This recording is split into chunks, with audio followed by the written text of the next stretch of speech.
Good evening, and thank you for joining me for another Boring Books for Bedtime. I hope tonight's selection provides all the boredom your busy brain needs to quiet down and let you get some sleep. Before we get started, I'd like to give a special shout out of thanks to some new members of our Patreon family: Scarlett, Kate, Diane, and Christine. Thank you all so much for supporting this podcast. With your help, we're able to cover the costs of recording, production, and distribution while keeping this podcast ad-free and relaxed for everyone, and it's very much appreciated. If you're interested in supporting this podcast and finding out about the perks available to subscribers, including exclusive episodes heard nowhere else, you'll find a link to Patreon in the show description. You'll also find a link to buymeacoffee.com, where you can support us with a one-time tip, no subscription required. I hope you'll take a moment to check them out. Now, let's read and relax. Find a comfortable spot. Adjust your volume. Take a nice deep breath in. Let it out slowly. And off we go. Tonight, let's relax with some new selections from Biographies, a guidebook for beginners, an introduction to 150 common land birds of the eastern United States, by Alice E. Ball, author of A Year with the Birds. Illustrated by Robert Bruce Horsfall, painter of backgrounds in habitat groups for the American Museum of Natural History in New York City. With 56 colored plates. Copyright 1923 by Dodd, Mead and Company, New York. Let's pick up where we left off with some winter birds. The pine grosbeak, finch family Fringillidae. Length a little over 9 inches, slightly larger than his cousin the cardinal, and nearly an inch smaller than the robin. General appearance: a red bird with brown and white wings, a brown tail, and a heavy beak. Male: a bright raspberry red, deepest on the head, breast, rump, and upper tail coverts. The rest of the body a slaty gray, lighter underneath with a soft red breast. Wings dark brown, edged with white, forming 2 broad wing bars. Tail forked. Beak large and strong, with a small hook at the end. Female slaty gray, with head, rump, and upper tail coverts olive yellow where the males are red. Underparts washed with yellow. Wings and tail brown. Wings edged with white. 2 wing bars. The young are similar to the female. Song: a loud, clear whistle given while on the wing. In spring, a melodious nesting song. Range: Eastern North America.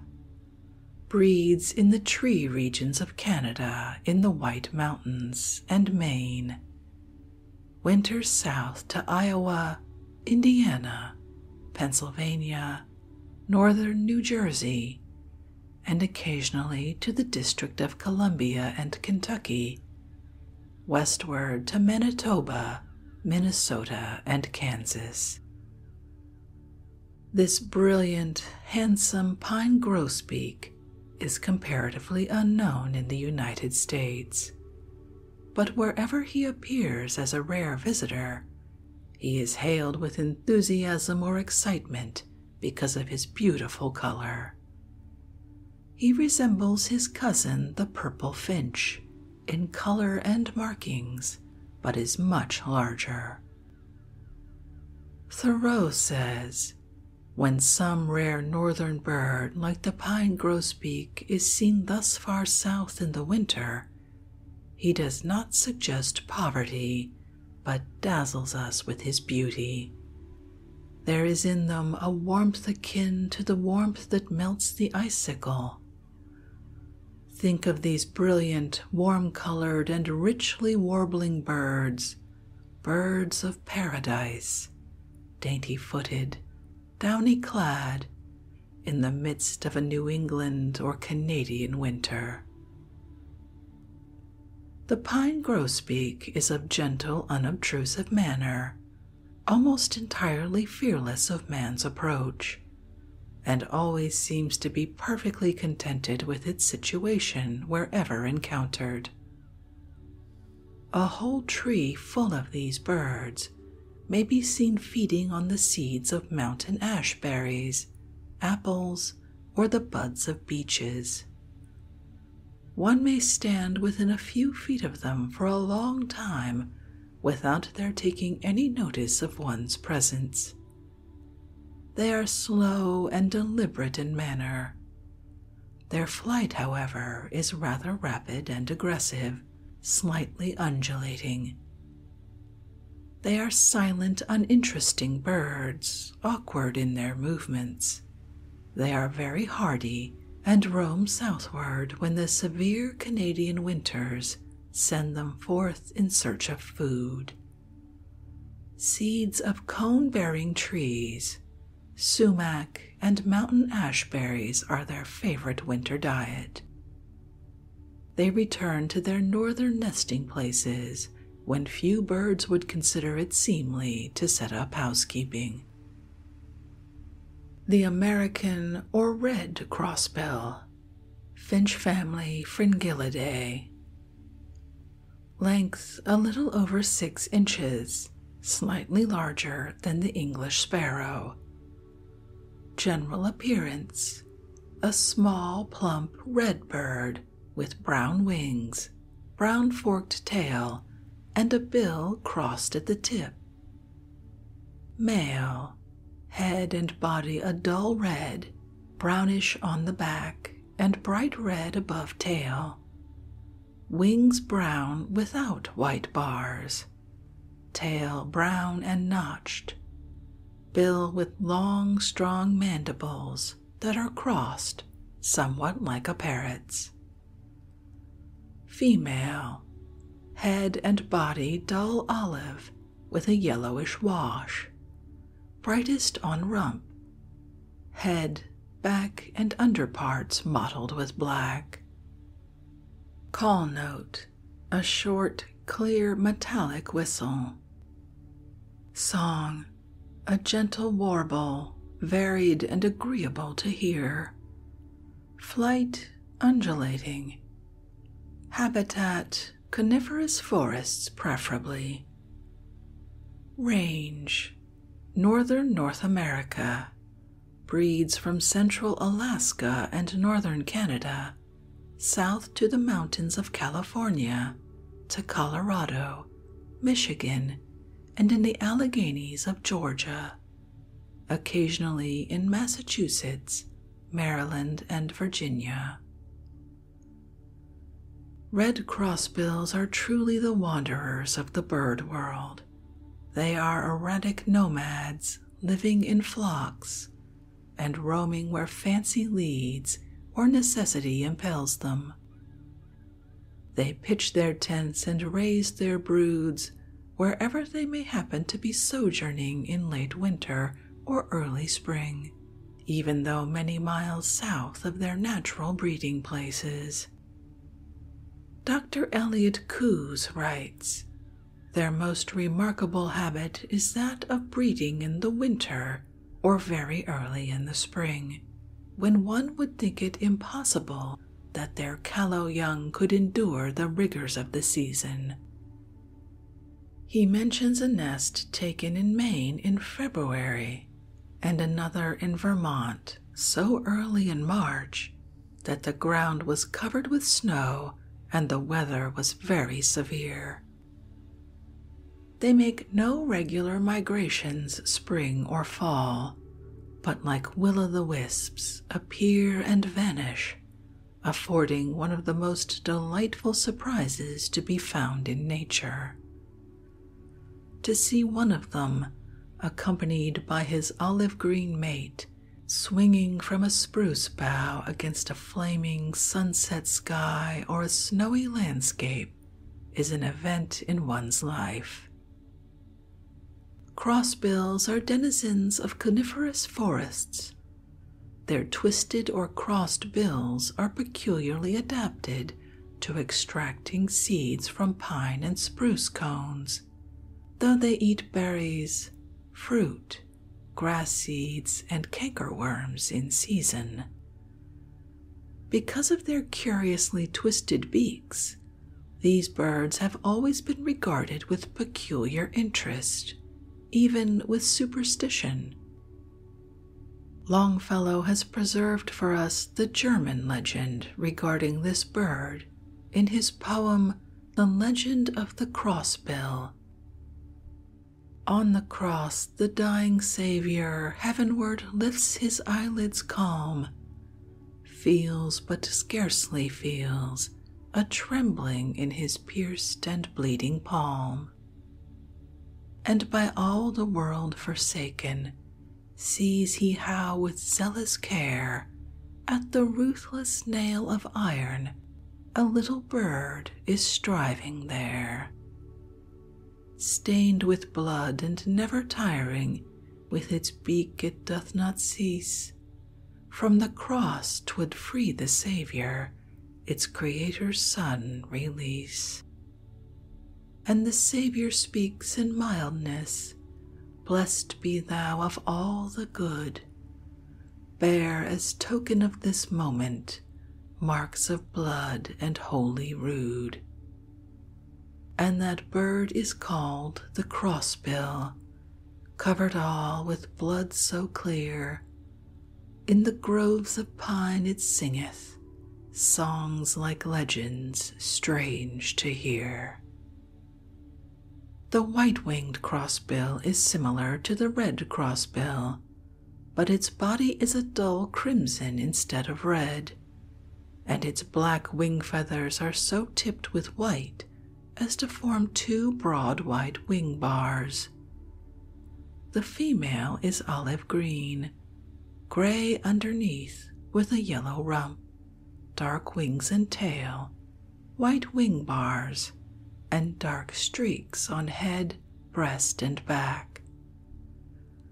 This crossbill breeds in Canada, south to the Adirondacks, White Mountains, and Maine. Its note is a soft cheep, its song a gentle warble. To see a flock of these birds feeding silently in a grove of spruces, or hear them singing their low, sweet song, makes a memory cherished by bird lovers. They may be seen in winter as far south as North Carolina.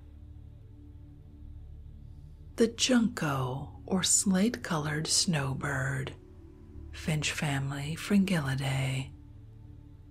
General appearance, trim, dainty little birds, all gray and white, except for a pinkish or flesh-colored bill. White outer tail feathers, showing in flight, are distinguishing marks. Male, dark slate gray above and white below. The gray extends to the center of the breast in a nearly horizontal line, and with the white underparts, gives the effect of the birds having waded breast-deep in the snow. Sides grayish, wings slightly darker, tail dark brown, with two outer feathers white, third feather partly white, bill heavy, adapted to a diet of seeds. Female similar to male, only brownish gray. Winter plumage of all juncos browner than summer plumage. The young are light brownish, streaked with black.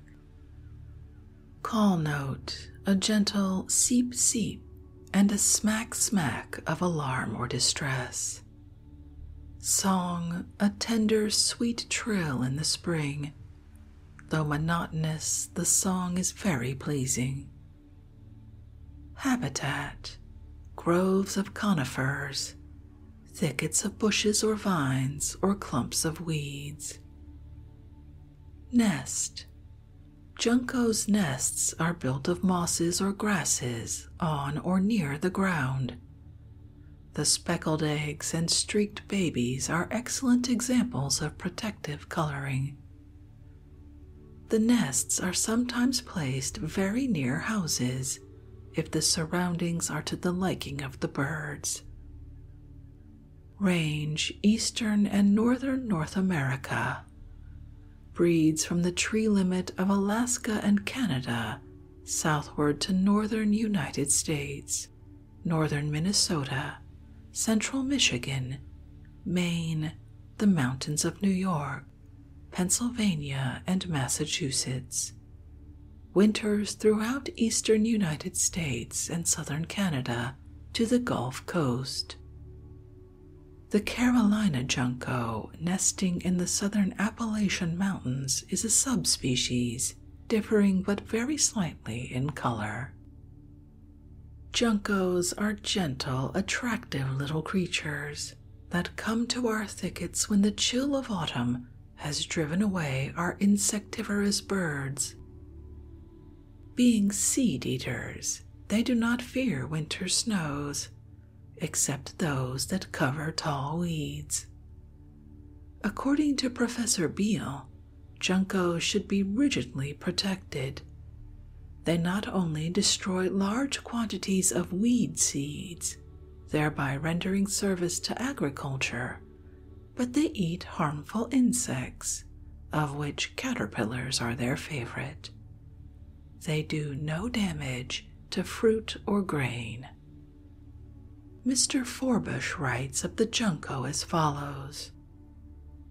The snowbird does not often breed in Massachusetts, excepting on the higher lands of the north central and western parts of the state. Pairs are said to nest occasionally in ice houses, which are certainly cool, if not suitable, situations. It is a bird of the Canadian fauna, and it winters in Massachusetts whenever conditions are favorable. In the southeastern portion of the state, where the ground is bare in sheltered places through much of the winter, or where weed seed, chaff, and other food can be secured, this bird is common in the colder months. Its notes at this season are chiefly sparrow-like chirps. A flock of these dark birds on the new fallen snow is an interesting sight on a cold winter's day, as they come familiarly about the house or barnyard. Audubon says that in winter they burrow in stacks of corn or hay for shelter at night, during the continuance of inclement weather.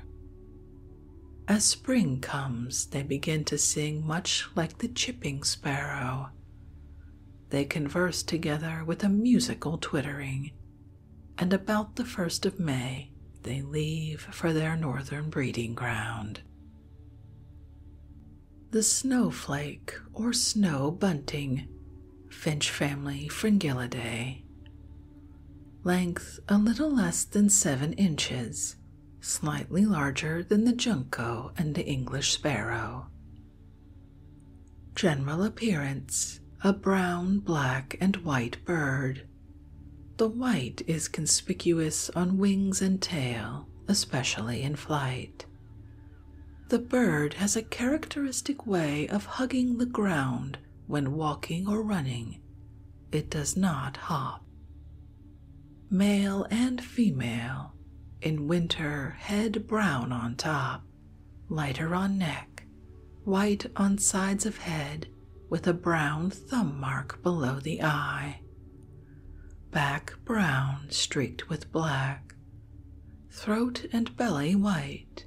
A broad brownish band across breast. A brownish wash on sides and rump. Wings black and white. Some of the feathers edged with brown. In flight, the wings appear white, broadly tipped with black. Inner tail feathers black, outer feathers white. In summer, back and shoulders black, the rest of the body white. Wings and tail black and white. Call notes. Thoreau calls their note a rippling whistle. He says also, besides their rippling note, they have a vibratory twitter, and from the loiterers you hear quite a tender peep. Habitat: the tundras of North America. Snow buntings breed in the treeless regions of the north. They migrate southward during the winter. Range: Northern Hemisphere. In North America, they breed from 83 degrees north, including Greenland, to the northern part of Canada and Alaska. Winter from Unalaska and south-central Canada to northern United States, irregularly to northern California, Colorado, Kansas, southern Indiana and Ohio, and Florida. Snow buntings, or brown snowbirds as they are called, to distinguish them from the juncos, or gray snowbirds, are not generally known because of the infrequency and irregularity of their visits. They belong to the sparrow family, but have so much black and white on their wings and tail as to appear very unlike their relatives. Snowflakes are gentle, fearless little birds, possibly because they come from the sparsely settled regions of the north, where they need not learn to fear human beings. Like chickadees, they appear to love driving storms and to frolic during February blizzards with as keen delight as warmly clad children. Like tree sparrows, they are protected by a layer of fat that keeps out the cold. As they too are seed eaters, snow buntings must journey southward during the winter to regions where deep snows do not bury the weeds. Few people are aware that in the treeless plains of the north there lives a bird that resembles the much admired skylark of England in its way of singing. Both snow buntings and skylarks begin to sing as they rise from the ground, sing while on the wing or high up in the air, then drop swiftly to the ground. Dr. Judd writes as follows about the snowbird. The snowflake is a bird of the Arctic tundra, above the limit of tree growth. In North America, it breeds about Hudson Bay, in the northernmost parts of Labrador and Alaska, and to the northward. In its northern home, it is a white, black-blotched sparrow, of whose habits very little is known, except that it makes a feather-lined nest on the ground, in which it rears 4 or 5 young, on a diet which probably consists principally of insects. After the breeding season, however, a buffy brown comes mixed with the black and white, and the birds assume a more sparrow-like aspect. They migrate southward with the first severe cold weather, some of them coming as far south as the northern half of the United States, where their appearance is regarded as a sure sign that winter has begun in earnest. Often a flock of 1,000 will come with a blizzard. the thermometer registering 30 to 40 degrees below zero, and in their circling, swirling flight, as they are borne along by the blast, they might well be mistaken at a distance for veritable snowflakes. They settle in the open fields and along railroad tracks, where they secure some food from hayseed, grain that has sifted out of the grain cars, and seeds of weeds that grow along the tracks. Here they remain until April, when, in obedience to the migrating instinct, they journey north to nest on the treeless plains of the Arctic region. The snowflake differs from many other winter sparrows, such as the tree sparrow, junco, and white-throated sparrow, in that its flocks act more nearly as units, the alarm of a single member causing the whole flock to whirl up into the air and be off.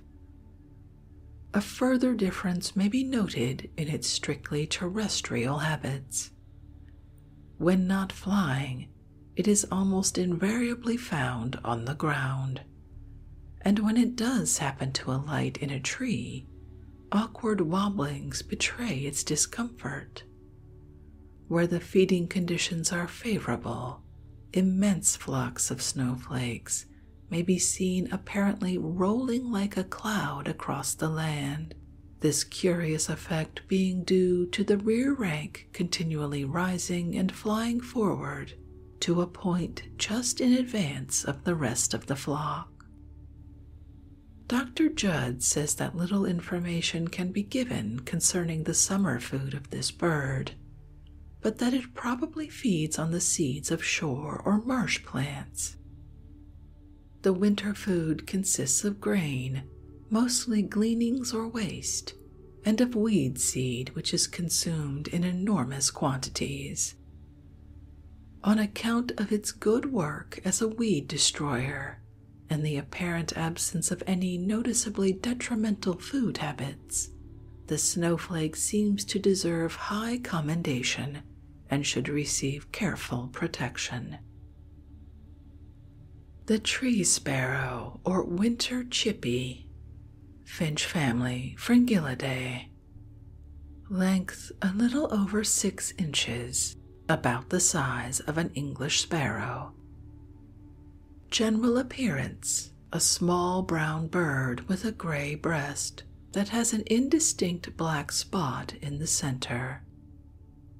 Male and female, crown reddish-brown, a gray line over the eye, a reddish-brown line back of eye, gray below eye, a reddish-brown streak curving from the bill, bill short and thick, back brown, streaked with black and buff, wings dark brown, edged with white, and with 2 white wing bars, tail brown, slightly forked, outer feathers edged with white, sides brownish, other underparts white.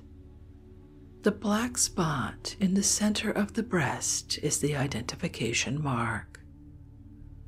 Call notes, cheerful twitters and chirps. Song, a sweet, gentle trill, very delightful to hear. Habitat, fields, especially those bordered by bushes that can be used as shelter at night and as a refuge from enemies. Range, eastern North America. Breeds in northern and central Canada. Winters from southern Minnesota and southeastern Canada to eastern Oklahoma, central Arkansas, and South Carolina.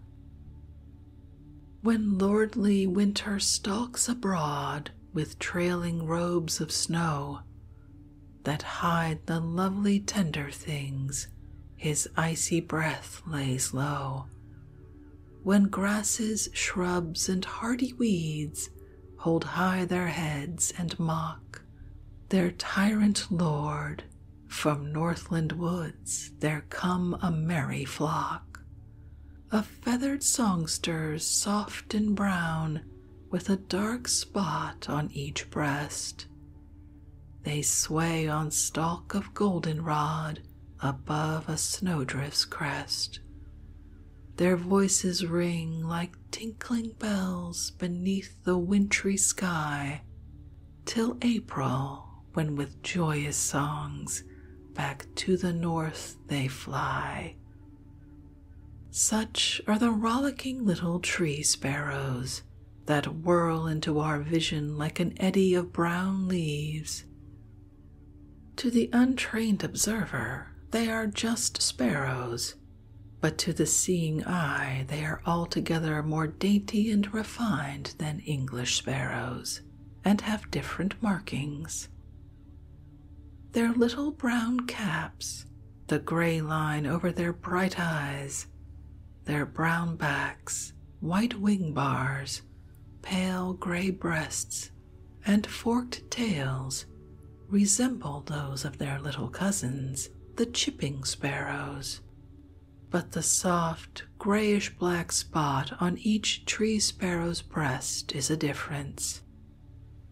Careful comparison with the chippy will show no straight black line extending from the eye, but a brown curve behind the eye that joins the one extending from the bill.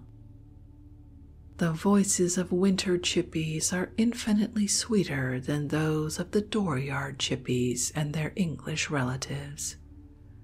Their note is sweet and joyous. Mr. Forbush writes of their song as follows: "Tree sparrows are among the few birds that can look our winters in the face and sing. They are occasionally heard singing in November and December and late in February, when deep snow covers the ground. The song is among the sweetest of sparrow notes, but not very strong. It slightly resembles that of the fox sparrow. Like other sparrows, they chirp and twitter from time to time, but the full chorus of a flock in winter is a sound worth going far to hear."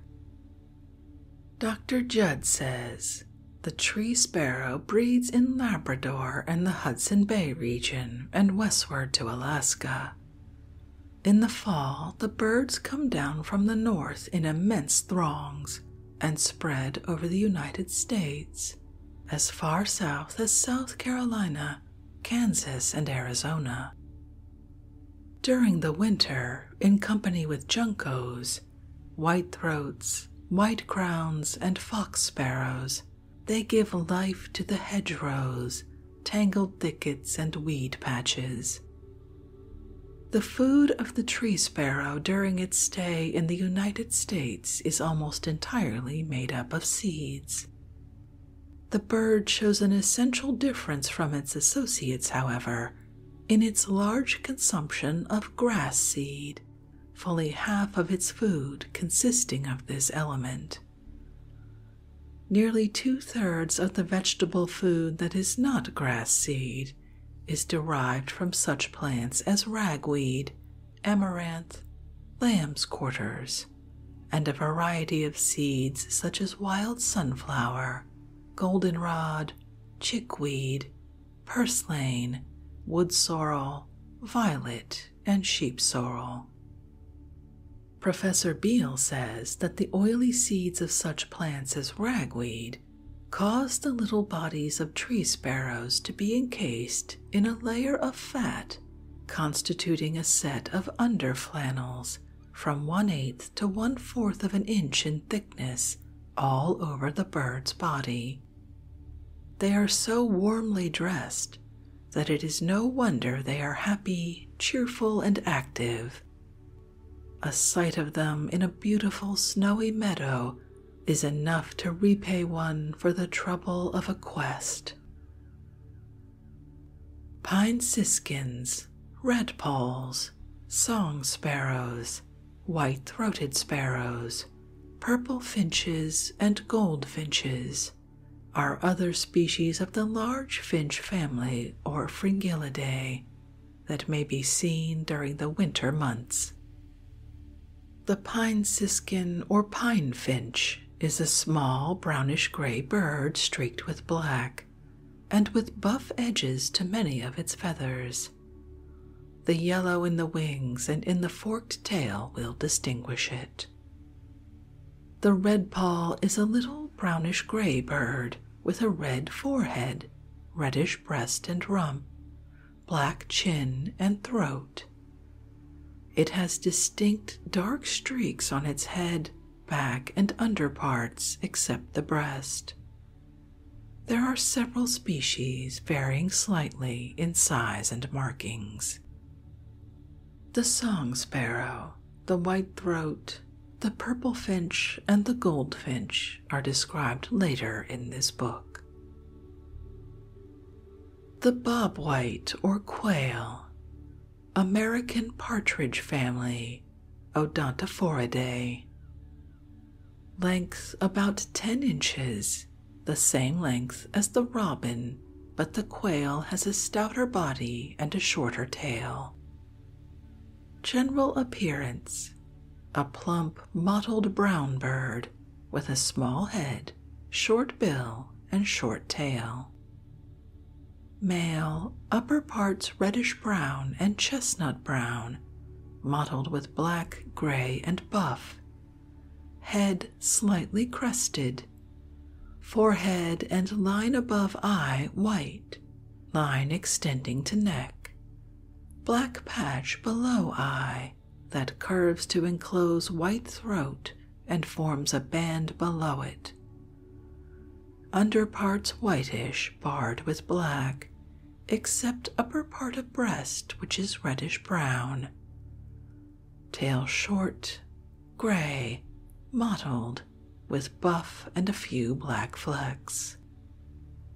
Female similar to male, except for buff patch over the eye and buff throat, and less black on head, neck, and across breast.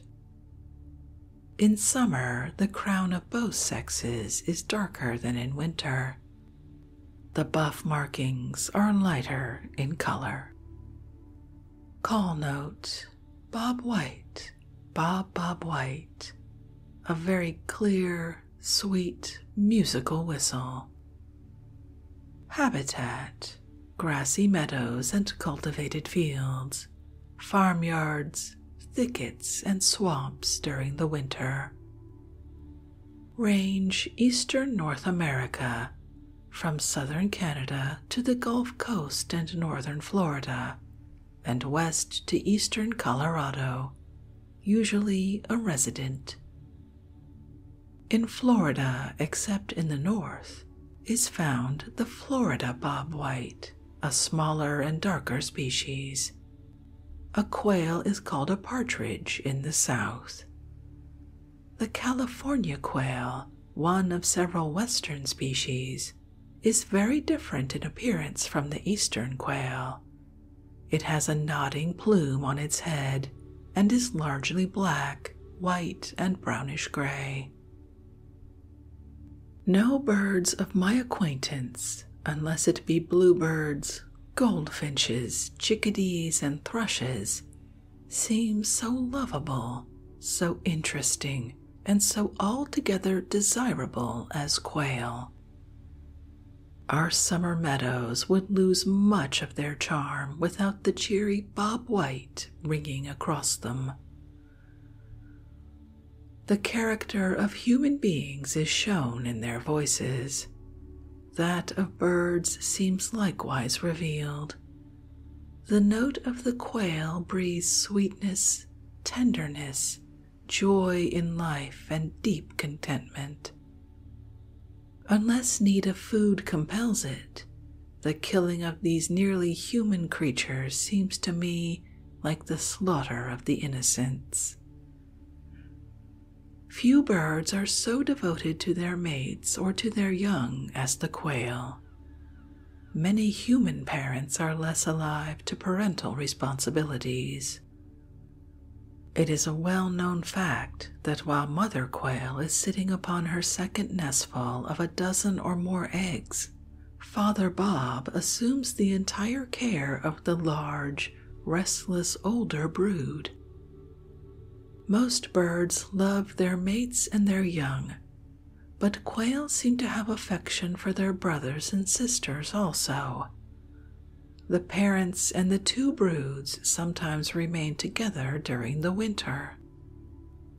When one member of the family is lost, the others give their tender covey call to lure home the prodigal. There are few sweeter sounds in nature.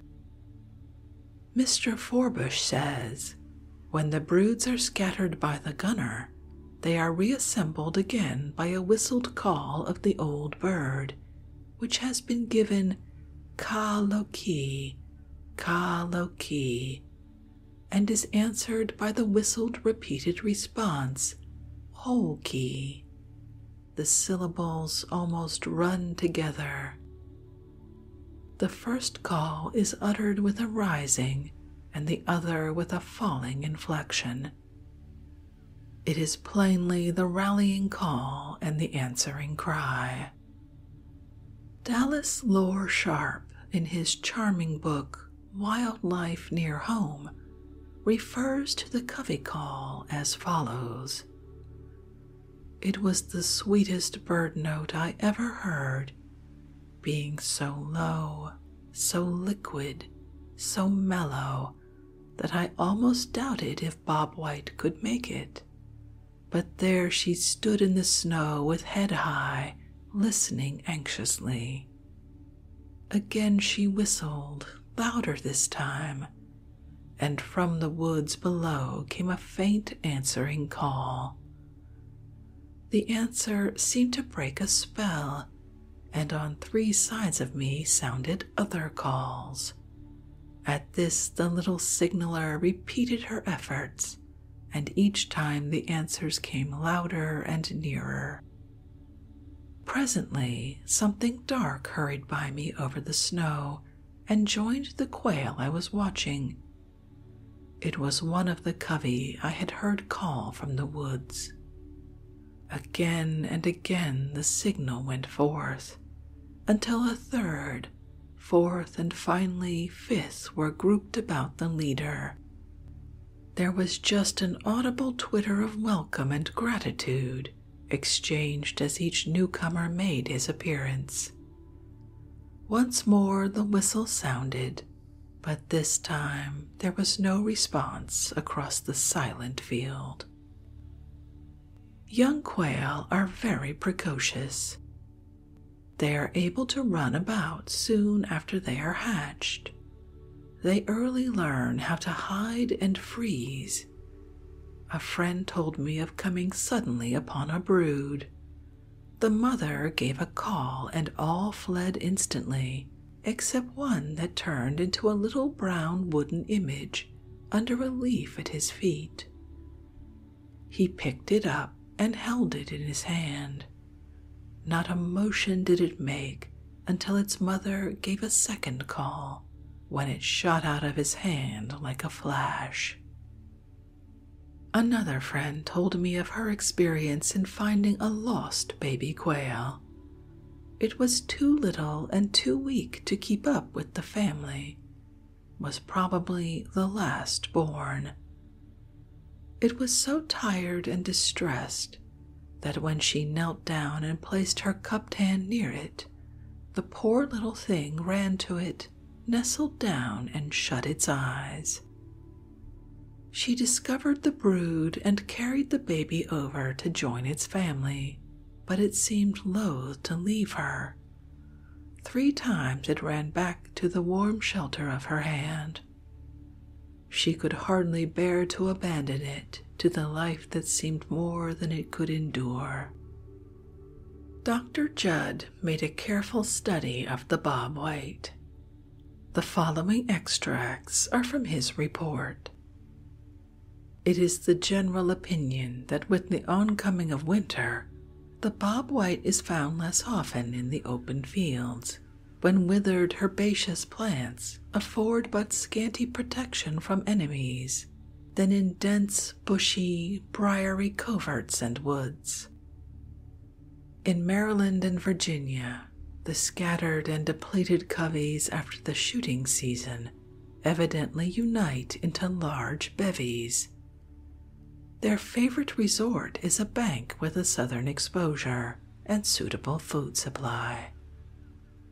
Robert Ridgway found a clutch of freshly deposited eggs in southern Illinois on October 16th, and H.C. Munger found another set in Missouri in January, the parent being afterwards found frozen on the nest. Authentic records show that bobwhite has been known to breed, at least occasionally, somewhere in its range every month in the year. In Maryland and Virginia, large landowners often feed their birds in severe weather. Wheat and corn are the best food, and should be scattered if possible among the briars where the birds are safe from hawks. Bobwhites have been known to feed with chickens in barnyards. By a little forethought, landowners and sportsmen can easily make provision for their birds. Sumac bushes should be left along hedgerows and the edge of woodland to furnish food that is always above the snow and lasts well into spring. The bayberry and wax myrtle last until May also. The food habits of the bobwhite are noteworthy in several respects. Vegetable matter has long been known to be an important element in the food of the bobwhite. Grain-eating birds are likely to do much harm to crops. The bobwhite is a notable exception. Not a single sprouting kernel was found in the crops and stomachs of quail examined. Dr. Judd enumerates 88 varieties of weed seeds that are eaten by quail, and states an amazing number eaten at one time. One bird shot at Marshall Hall had eaten 1,000 ragweed seeds. Another contained quantities of leguminous seeds, mainly tick trefoil. A third had eaten 5,000 seeds of green foxtail grass, while a fourth had taken about 10,000 infinitesimal pigweed seeds. As an insect destroyer, the bobwhite is of enormous value. During the summer, insects form more than 1/3 of its food. Over 100 varieties had been discovered by examination of the stomachs of quail in 1905, an unusually large proportion of which were highly injurious to crops. Mr. Forbush thinks that no farmer in Massachusetts can afford to shoot a quail or allow it to be shot on his land, and that if the markets must be supplied, quail must be reared artificially. Our bobwhite sleeps on the ground. The California quail roosts in bushes or trees. One summer evening in Santa Barbara, it was my privilege to see a charming phase of quail family life. I was sitting quietly under a tree on a knoll that overlooked a flat shed roof, when I heard a low call and a whirring of wings. Mother quail, accompanied by 13 little balls of brown feathers, alighted on the roof near me. She talked to her adorable family, and judging by their quick responses, she evidently gave them numerous commands. They finally ran to the edge of the roof and arranged themselves in a row, faces outward, until she gave another call. Then obediently they gathered around her in a true kindergarten circle, heads outward and tails toward her, all ready for bed. There they nestled until a passerby disturbed them, and to my great regret they flew away. In a few minutes I heard a clear, loud call, and on the same roof alighted Father Bob with 15 restless boys and girls, a veritable primary class. He had more trouble in controlling them than Mother had experienced with her docile little ones. They ran hither and thither in spite of his insistent, anxious calls. He succeeded in gathering them about him, however, but just as they were forming their circle, they too were frightened away.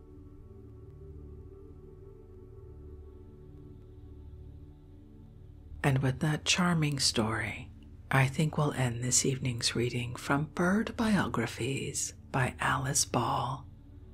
She certainly has a most charming way of describing birds, in which her love of these little creatures comes through. If you'd like to read this work for yourself and see the beautiful illustrations, as always, you'll find a link to a free ebook from Project Gutenberg in the show description. If you'd like to connect or suggest a boring book you'd like to hear read, you can send me an email via our website, www.boringbookspod.com, or catch me on Twitter at boringbookspod. I always love hearing from you. Thank you so much for joining me for this evening's reading. Until our next boring book, good night.